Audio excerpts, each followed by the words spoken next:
soo dhawaada saaxiibayaal ku soo dhawaada channelka raacdaye sidii aan idiin ballan qaaday waxaan soo wadnay casharo ama duruusta xana ah oo ka hadlaysa researchka gaar ahaan qayb cusub oo ka hadlaya waxaan loo yaqaano sampling techniques-ka sidaan hore usoo xusnay sampling techniques-ka ama sampling method-ka waxaan u kala qaybinay laba qaybood labada qaybood oo kala ah waxaa loo yaqaano sida halkan idinka muuqato shaashada probability sampling iyo waxaa la yidhaahdo allahumma salli calaa maxamed non-probability sampling labadaasi qaybood ayaan sambalka usoo kala qaybinay probability sampling waxaynu ku qeexnay sambal kasta oo marka aad doonayso ama cilmi baaruhu uu samaynayo populationkiisu ay chance isku mida u haystaan inay qayb ka noqdaan sambalkaaga ayayna waxaynu ku qeexnay probability sampling waxaynu kaloo sheegnay probability samplingku inuu mar walba la xidhiidho waxa loo yaqaano ixtimaal ama probability waxaynu kaloo xusnay in probability samplingku inuu mar kasta yahay statistical u xidhiidh la leeyahay quantitative researchka u xidhiidh la leeyahay waxaynu kaloo sheegnay probability samplingku in memberska populationku ay equal chance u haystaan ama fursad isku mid ah inay ka mid noqdaan sambalkaaga haddaba probability samplingka waxaa loo yaqaanaa waxa uu u qaybsamaa afar qaybood buu u qaybsamaa probability samplingku waxa u qaybsamaa afar qaybood ka koobaad waxaa leedaha simple random sampling waana kaaynu maanta ka hadli doono ka labaad waxaa leedaha systematic sampling ka saddexaad waxaa leedaha stratified sampling kan afraadna waxaa leedaha cluster sampling baa leedaha afartaa qaybood ayaa waxaa loo yaqaano probability samplingku uu u qaybsamaa haddaba mid walba waynu ka hadli doonaa goorteeda iyo xilligeeda ayaynu ka hadli doonaa laakiin maanta ama imika waxaan fiidiyowgan idinkula wadaagaya haddii ilaahay ka dhigo noocan loo yaqaano sample maxaa la allahumma salli calaa maxamed simple random sampling ama SRS baa loo yaqaanaa intaynaan ka hadal random samplingka waxaan doonayaa marka hore inaynu ogaano qodobo muhiima ayaa jira oo sambal kasta markaad doonaysa inaad samayso ama sambal kasta inta aanad samaynin 3 qodob baad u baahantay buugtu way ku kala duwan yihiin researchada ay kala duwan qaar 4 bay ka dhigaan qaar sidaan anigu ka isticmaalay 3 bay ka dhigaan oo isku soo samaris karayaan oo waxa way isku soo ururiyaan qaar 3 4 meelahaas oo kale ka dhigaan qaar 5 bay gaarsiiyaan laakiin almuhim markaad doonaysa inaad sambal samayso waxa very important ah in qodobadani aad isticmaasho qodobadan haddaba maxay kala yihiin qodobka koowaad waxa weeyaan the first stage in the sampling process is to clearly define the target population qodobka koowaad waxa weeyaan intaanad sample iyo hawlihiisa kalin horta waa in population of interest baa leedahay populationkaaga researchkaagu uu la xidhiidhaa inay yihiin kuwa define yani maxaa define laga wadaa kuwa qeexan ay yihiin qeexitaanka maxaan ka wadnaa population of interest-kaagu ee researchkaagu la xidhiidhaa waa inay yihiin kuwa objectiveskaaga ku base garaysan waa inay yihiin kuwa scope-kaaga la xidhiidha waa inay yihiin kuwa tiradooda la garanayo oo aad tiradooda sadgaraysay ama cayintay sidoo kale waa inaad haysaa target populationka tiradooda guud waa inaad haysaa tusaale ahaan haddii company X aad cilmi baaristaadu ay la xidhiidho company X waa inaad tirada shaqaalaha ee ka shaqeysa aad haysaa marka haddii aad soo baadhay oo ay kuu noqdeen 200 ama 300 ay kuu noqdeen taa macnaheedu waxa weeyaan you defined the target population you need marka qodobkaas waa muhiim waayo ma samayn kartid waxa loo yaqaano any sample nooc doonaha noqdo oo probability la xidhiidha ma samayn kartid sample size-kii ma samayn kartid sample size sidoo kale noocu doona sample-kan ha noqdee probability ma gelin kartid haddii aanad haynin target population-kaaga tiradiisa guud iyo totalkiisa iyo wixiisa soo dhan aad haynin yaa equal chance yaad u siin ma qayb ka mid ah bias baa soo galaya marka qodobka koowaad waa in maxaa la yidhaahdaa target populationkaagu uu cad yahay isla markaana clear yahay oo aad garanayso tiradiisa iyo nambarkiisaba. qodobka labaad waa inaad haysataa sampling frame. mar kasta populationkaagu waa inay sampling frame leeyihiin. sampling frame maxaan ka wadnaa? harana waynu usoo sheegnay. waa it is the list, waxa weeyaan it is a list of items or a people forming a population from which the sample is taken. waa list weeyaan, listo waa inay qoran yihiin. company expert researchkaygu la xidhiidhaa total populationkaygu 300 bay noqdeen ee shirkadda ka shaqeeya. list bay laakiin leeyihiin oo maxaa la helayaa number 1 ilaa numberka u dambeeya 300aad qof baa haysta ama xubin baa haysata. isla markaana waa population la garanayo oo define oo magacyadoodii iyo listadoodii la hayo. marka waa inay sampling frame-ka ay leeyihiin oo yacni maxaan ka wadnaa registered ay yihiin ama tiradooda la hayo si dee macnaysa aanay isugu khaldamin, xubnihii aanay isugu khaldamin maadaama equal chance iyo waxyaaba noocaasa aanu xidhiidhayno oo aan laba xubnooda isku midi dee waxyaabahaasoo kale aanay meesha soo gelin. sidaa daraaddeed qodobka labaad sample frame waa inaad haysataa ka hor intaanad probability samplingka noocyada kala duwan aanad isticmaalin. waa inaad sampling frame leedahay. haddii aanad sampling frame haysan sidee baad SRS u isticmaali? sidee baad systematic sampling u samayn? sidee baad stratified samplingka u samayn? sidee baad kala ma garan kartid. marka waa inay clear yihiin oo define yihiin sampling frame oo lista ay ku jiraan ama database ku jiraan ama buuga ku qoran yihiin. waa inay wuxuu clear yihiin. qodobka u dambeeya ee aan markaynu ka hadlayno steps involved in samplingka waxa waaye qodobka loo yaqaano sample size-ka. intaanad sample dooran oo aanad iska odhanin nooca sample-kee aan isticmaalay waa simple random sampling. intaanad iska odhan marka hore waa inaad sample size haysataa.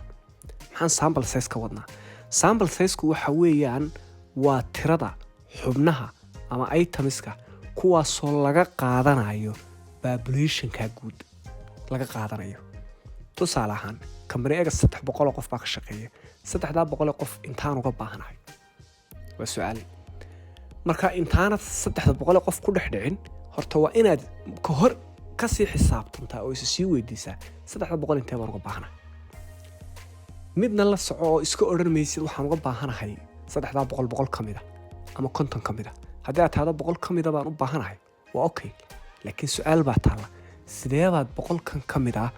ugu dooratay? maxaad 100 ku dooratay? maxaad numberka 100 maxaad ku dooratay way su'aashu. sidaa daraaddeed researchka marka la joogo oo akademiyada la joogo dee wax kasta waa inaad reason evidence waa inuu jiraa. evidence-gaasna waa inuu meel ku arooraa, waa inaad meel ku jahaysaa. marka sample size-ku waa numberka ama waa qadarka looga baahan yahay 300. laakiin 300 ma 250 baad uga baahantaa ma 300 miyaad wada qaadanaysaa? maxaad ka qaadan? waa inaad si reasonable u sheegtaa. marka sample size-ku waa la qaab loo calculate gareeyaa baa jirta. tusaale ahaan 300 intaan uga baahanahay ma 95% baan uga baahanahay. waa inaan calculation ku soo saaraa dabeetana 95% hataa idhaahdo waan u baahanahay 95% intuu noqonayaa 95% baan uga baahanahay intuu noqonayaa anigoo isticmaalaya waxa loo yaqaano confidence level-ka iyo margin of error-ka anigoo isticmaalaya. marka dad badan ama thesis badan ardayda undergraduate-ka khalaadka ugu weyn inta badan ay sameeyaan inta aan arkay waxa weeyaan inta badan Soomaalidu ilaa xitaa kuwa masterka meelaha qaarkood aad ku arkayso population buu imanayaa qofkaasi population-ka tiradoodu garanayaa in buu ka qaadanayaa. hadduu doono 100 buu ka qaadanayaa, hadduu doono 50 buu ka qaadanayaa. laakiin sidaad ku dooratay 50kan ama 100kan meel laba ku kaxayn maayo. xisaab noocee baad ku soo saartay, theory noocee baad caddayn uga dhigaysaa oo aad raacaysaa. maxaad reference cilmi oo aad sheegaysaa ma jira, qofna meel ku jahayn maayo. sidaas darteed waxaa muhiima marka ay dooranayso sample kasta inaad 3 qodob aad weerayso. 3 qodob maxay hadaba kala yihiin? 3 qodob kow waxa weeyaan target populationkiisa inaad garanayso oo define yahay. indefinite laba rabo waa inuu define yahay si probability aad ugu samayso. ka labaad waa inaad garanaysaa sampling frame-ka list inuu ku jiro ama database ama Excel ama Word ama buug ku qoran yahay oo ay qoran yihiin.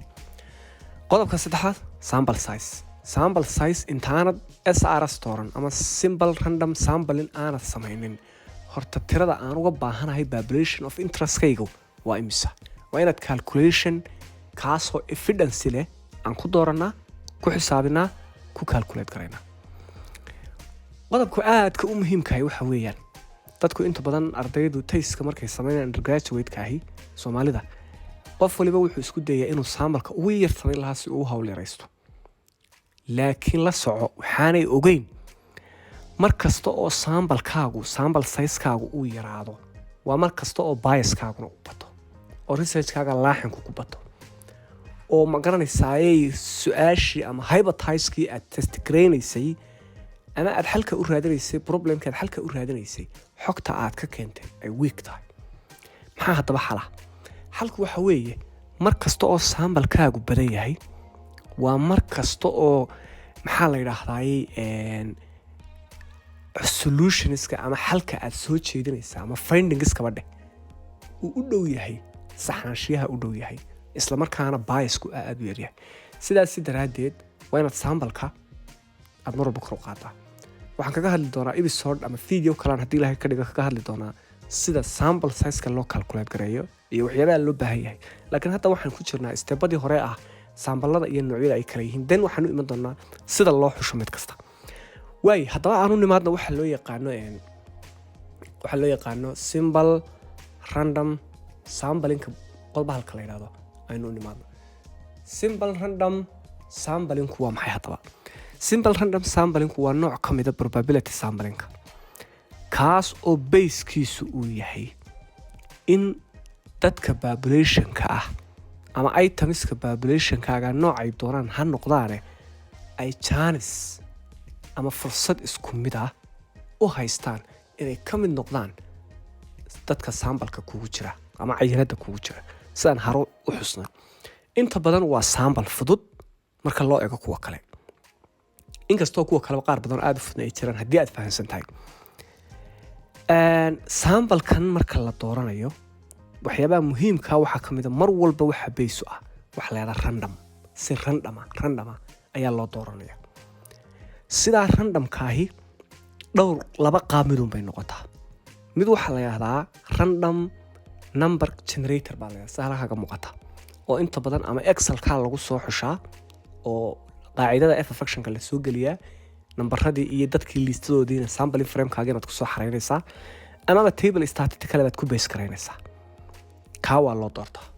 inta badanna waxaan filaya inuu yahay mid ku adkaanaya ardayda undergraduate-ka ah laakiin kan kale aadka u fudud waxa weeyaan labada nooc ee loo dooranayaa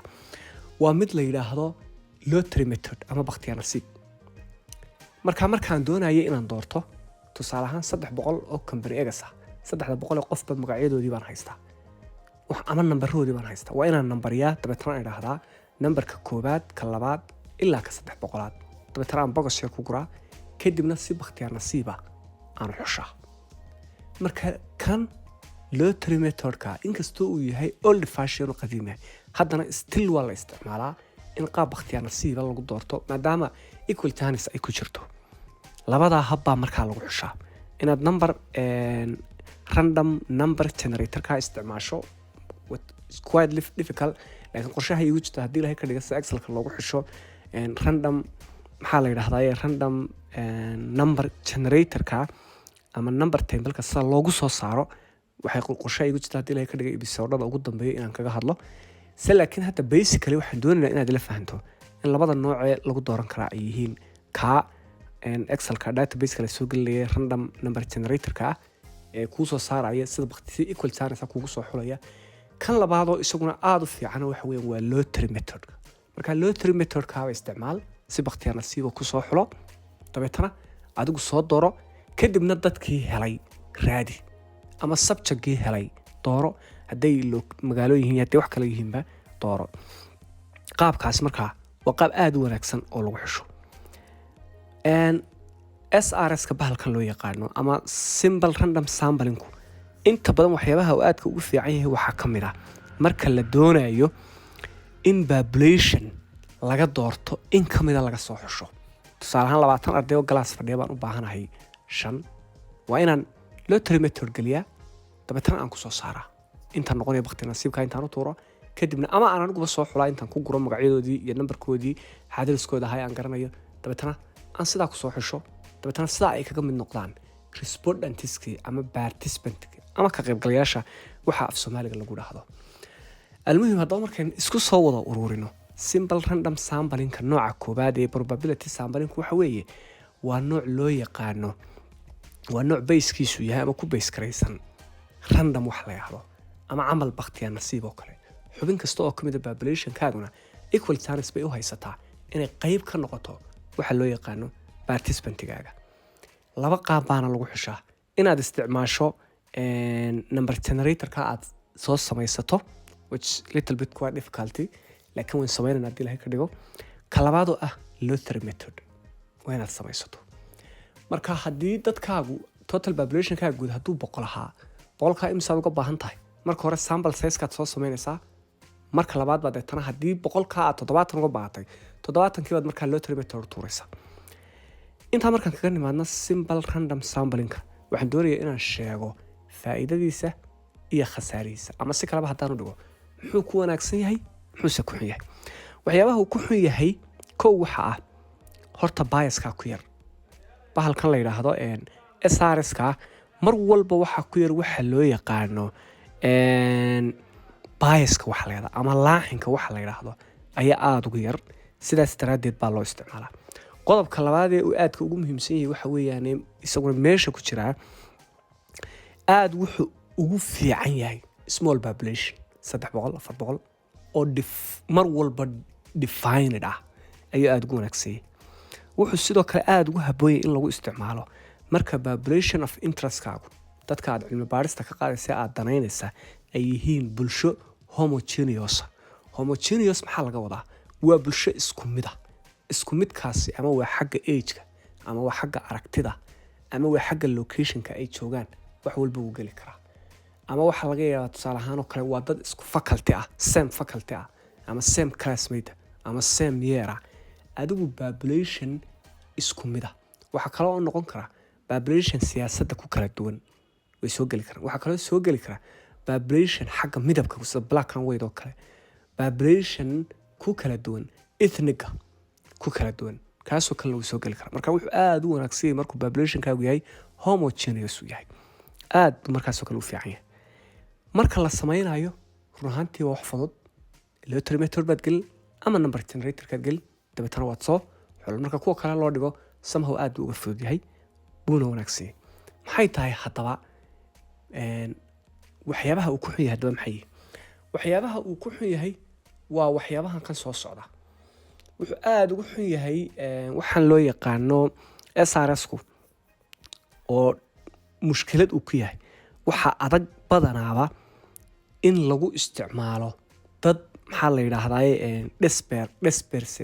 despersila ama filqan ama magaranaysaa aanu ahayn xubnihiisii ama tiradoodan la ogeyn ama sida ay isugu habeysay baa la ogeyn sida Soomaalida kale oo aan meelo badan haddii aad tusaalaan tuulo egas uga baahato population-keedu intuu yahay aan la garanayn ama bunbun ay ku jirto kaasoo kale way adag tahay in sampling laga sameeyo ama bias baa soo gala ka kale ee qodobka labaad ee muhiimka isaguna waxa weeyaan ee aan ku fiicnay waxa weeyaan laguma adeegsan karo it cannot be applied if the unities of the population are heterogeneous in nature haddii populationkaasi waa population of interest kaaga populationka aad danaynaysa uu yahay heterogeneous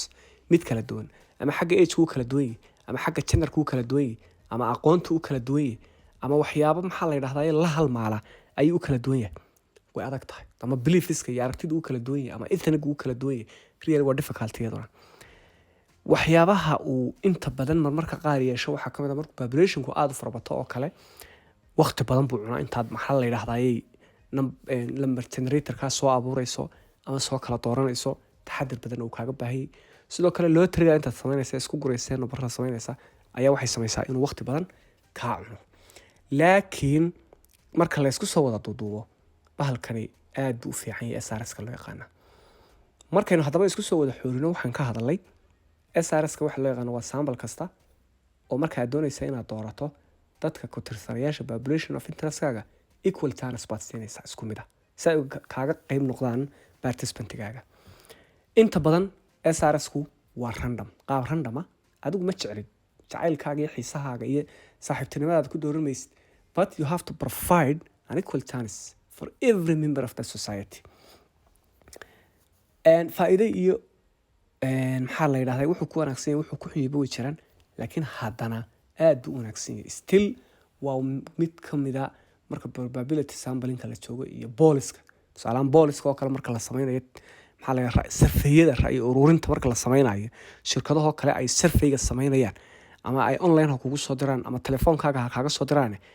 waa waxyaaba aadka loo isticmaalo buu ka mid yahay SRS-kaas in qaab randama